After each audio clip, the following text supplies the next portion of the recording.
اعوذ باللہ من الشیطان الرجیم بسم اللہ الرحمن الرحیم۔ ناظرین، اللہ کی منتخب شدہ پاکیزہ ہستیاں انسانی قلب و باطن کو گناہوں کی غلاظت سے پاک کرنے کے کام پر مامور ہوتی ہیں۔ ان کو صوفیہ اکرام اور اولیاء اللہ کہا جاتا ہے۔ میں ساجد بٹی اور آپ دیکھ رہے ہیں ہماری سیریز صوفی نامہ، اور آج ہم شیخ الکبیر مخدوم سید بہاؤالدین ذکریہ ملتانی رحمۃ اللہ علیہ کے حالات زندگی کے بارے میں انتہائی معلوماتی ویڈیو آپ کے سامنے پیش کر رہے ہیں۔ اس ویڈیو میں ہم جانیں گے کہ حضرت بہاؤالدین ذکریہ ملتانی رحمۃ اللہ علیہ کون تھے، آپ کا شجرہ نسب کیا ہے، آپ کب ملتان میں تشریف لائے، اور آپ کی کرامات اور تعلیمات کیا ہیں۔ اگر یہ ویڈیو آپ کو پسند آ رہی ہے تو اس کو لائک کیجئے، شیئر کیجئے اور مزید معلوماتی ویڈیوز حاصل کرنے کے لیے چینل کو سبسکرائب کر لیجئے اور بیل آئیکن کو دبائیے۔ ناظرین، حضرت بہاؤالدین ذکریہ ملتانی رحمۃ اللہ علیہ ملتان کی دھرتی کے ایک عظیم صوفی، حافظ، قاری، مجدد، محدث، مفسر، عارف اور ولی اللہ تھے۔ آپ کا مکمل نام حضرت شیخ الاسلام سید بہاؤالحق المعروف بہاؤالدین ابو محمد ذکریہ الاسدی الہاشمی تھا۔ آپ عربی النسل تھے۔ آپ والد کی جانب سے الاسدی ہاشمی نسب سے تعلق رکھتے تھے، جبکہ والدہ کی جانب سے آپ حسینی سید تھے۔ حضرت شیخ بہاؤالدین ذکریہ ملتانی رحمۃ اللہ علیہ 21 دسمبر سن 1183 عیسوی بروز جمعہ 27 رمضان المبارک کو پاکستانی ضلع لیا کے قصبہ کروڑ لالیسن میں پیدا ہوئے۔ حضرت شیخ بہاؤالدین ذکریہ ملتانی رحمۃ اللہ علیہ کے جد امجد حضرت سید مخدوم کمال الدین علی شاہ مکہ مکرمہ سے پہلے خوارزم میں آباد ہوئے اور اس کے بعد ملتان میں کروڑ لالیسن میں تشریف لائے۔ اس وقت کروڑ لالیسن ملتان کا حصہ تھا۔ حضرت مخدوم سید بہاؤالدین ذکریہ ملتانی رحمۃ اللہ علیہ کے والدین آپ کی چھوٹی عمر میں ہی انتقال فرما گئے۔ آپ کو تعلیم سے بہت زیادہ محبت تھی۔ آپ نے چھوٹی عمر میں ہی قرآن مجید حفظ کر لیا۔ اس کے بعد آپ نے اصول علم کے لیے سفروں کے سلسلے کا آغاز کیا۔ آپ نے اصول علم کے لیے خراسان، بلخ، بخارا، بغداد، موصل، دمشق اور مدینہ منورہ کے سفر کیے۔ اصول علم کے لیے آپ کے سفروں کا کل دورانیہ 15 سال بیان کیا جاتا ہے۔ آپ مدینہ منورہ میں 5 سال تک مقیم رہے۔ آپ نے حج بیت اللہ کیا اور مدینہ منورہ میں ہی حضرت کمال الدین محمد یمنی محدث سے حدیث نبوی کا علم حاصل کیا۔ اس کے بعد آپ نے بہت سے صوفیہ اکرام، علماء اکرام اور اولیاء اللہ کی صحبتوں سے فیض پایا۔ حضرت بہاؤالدین ذکریہ ملتانی رحمۃ اللہ علیہ کے سفروں میں اکثر آپ کے ساتھ آپ کے دوستوں حضرت عثمان مروندی المعروف حضرت شہباز قلندر رحمۃ اللہ علیہ سیون شریف، حضرت فرید الدین گنج شکر رحمۃ اللہ علیہ المعروف بابا فرید الدین پاک پتن، اور حضرت مخدوم سید جلال الدین سرخ پوش بخاری رحمۃ اللہ علیہ اس شریف کا ذکر ملتا ہے۔ حضرت سرخ پوش رحمۃ اللہ علیہ آپ کے مرید کامل اور خلیفہ بھی تھے۔ تاریخ میں ان چاروں صوفیہ اکرام کو 4 دوستوں کے نام سے یاد کیا جاتا ہے۔ حضرت بہاؤالدین ذکریہ ملتانی رحمۃ اللہ علیہ اپنے مرشد کی تلاش میں اپنے دوستوں کے ساتھ سفر کے لیے روانہ ہوئے۔ اس سفر کے دوران آپ بغداد شریف میں حضرت الفتوح شہاب الدین سہروردی کی خانقاہ پر پہنچے۔ آپ ان کی خدمت کے لیے رک گئے اور آپ کی عاجزی اور انکساری اور روحانی پاکیزگی کی وجہ سے آپ کے مرشد نے آپ کو 17 دن کے مختصر وقت میں مریدی کے بعد خلافت عطا فرما دی۔ آپ کے بہت سے پیر بھائی اس بات پر حیران تھے کہ ہمیں کئی سال ہو گئے خدمت پر مگر خلافت نہیں ملی، تو آخر حضرت بہاؤالدین ذکریہ کو اتنے کم وقت میں خلافت کیسے مل گئی۔ ایک روز ایک نشست میں مریدوں نے اپنے مرشد سے پوچھ ہی لیا۔ اس پر حضرت کمال الدین سہروردی رحمۃ اللہ علیہ نے فرمایا کہ تم لوگ گیلی لکڑی کی مانند ہو، جبکہ بہاؤالدین خشک لکڑی کی مانند، جو اس کے خداوندی میں جلد آگ پکڑ کر بھڑک اٹھتا ہے اور اس کا دل ہر وقت اللہ کی یاد میں دھڑکتا ہے۔ اس کے بعد آپ مختلف سفروں کے بعد سن 1222 عیسوی میں ملتان پہنچے۔ اس وقت آپ کی عمر مبارک 39 برس تھی۔ جب آپ اس خطے میں تشریف لائے تو اس وقت اس خطے پر ہندوؤں کا غلبہ تھا۔ حضرت بہاؤالدین رحمۃ اللہ علیہ نے اس خطے میں آتے ہی ایک روحانی مرکز تعمیر کروایا۔ حضرت بہاؤالدین رحمۃ اللہ علیہ نے اس خطے میں سہروردی سلسلہ کو بہت فروغ دیا۔ اللہ تعالیٰ نے آپ کو 7 بیٹوں سے نوازا، جن میں حضرت مخدوم صدر الدین عارف رحمۃ اللہ علیہ، حضرت مخدوم برہان الدین رحمۃ اللہ علیہ، حضرت مخدوم ضیاء الدین رحمۃ اللہ علیہ، حضرت مخدوم علاء الدین رحمۃ اللہ علیہ، حضرت قدر الدین رحمۃ اللہ علیہ، حضرت شہاب الدین رحمۃ اللہ علیہ اور حضرت مخدوم شمس الدین رحمۃ اللہ علیہ شامل ہیں۔ حضرت صدر الدین عارف آپ کے روحانی جانشین ہوئے اور ان کے بیٹے حضرت مخدوم سید رکن الدین المعروف شاہ رکن عالم ایک معروف صوفی بزرگ ہوئے۔ آپ کا مزار اقدس بھی ملتان میں موجود ہے۔ حضرت بہاؤالدین ذکریہ ملتانی رحمۃ اللہ علیہ نے تجدید دین کے لیے بہت کام کیا۔ آپ نے ملتان میں ایک مدرسہ قائم کیا جہاں دین کی تعلیم کے ساتھ ساتھ تبلیغ دین کا ایک مربوط نظام بھی وضع کیا گیا، جہاں طلبہ کو تبلیغ دین کے لیے تربیت دی جاتی تھی۔ یہ ایک اقامتی درسگاہ تھی۔ تبلیغ دین کے لیے جانے والے مبلغین کو مالی خود کفالت کے لیے تجارتی سامان دیا جاتا جو وہ مختلف ملکوں اور خطوں میں سفر کے دوران فروخت کرتے اور اپنا گزر بسر کرتے۔ آپ کے تیار کردہ مبلغین نے افغانستان، انڈونیشیا، بھارت، فلپائن، خراسان اور چین میں دین اسلام کے فروغ میں اہم کردار ادا کیا۔ حضرت بہاؤالدین ذکریہ ملتانی رحمۃ اللہ علیہ ایک متمول گھرانے سے تعلق رکھتے تھے اور اللہ تعالیٰ نے آپ کو مالی طور پر بہت خوشحال بنایا تھا، مگر آپ کے وسائل کا بڑا حصہ انسانیت کی فلاح اور فروغ دین کے لیے خرچ ہوتا تھا۔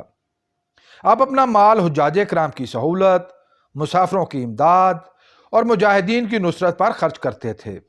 آپ اسلام کے سیاسی غلبے کے حوالے سے بھی پہچانے جاتے ہیں۔ سلطان التتمش کو آپ کے ساتھ انتہائی محبت تھی۔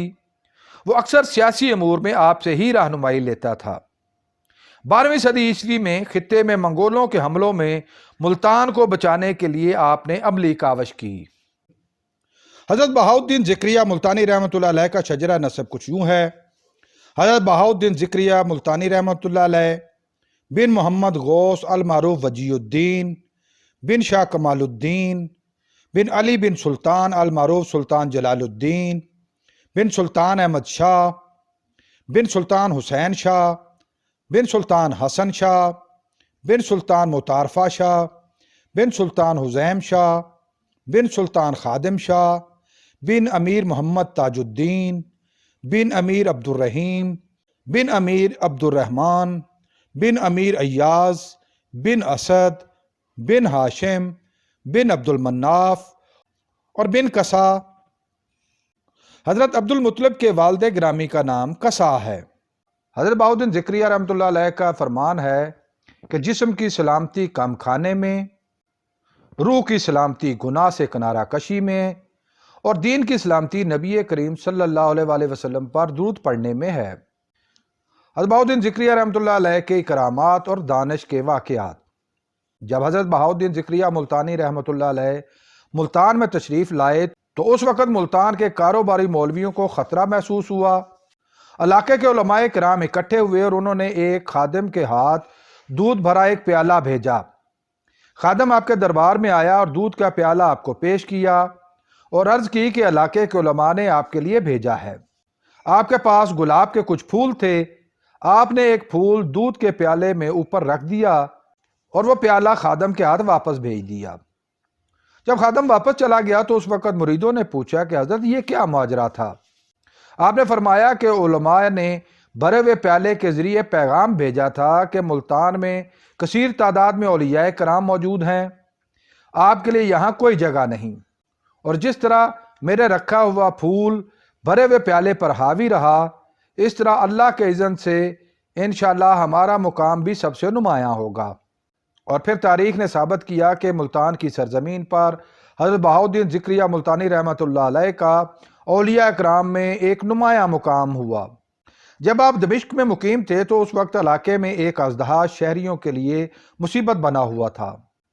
یہ اژدہا پہاڑ کے غار میں چھپا رہتا۔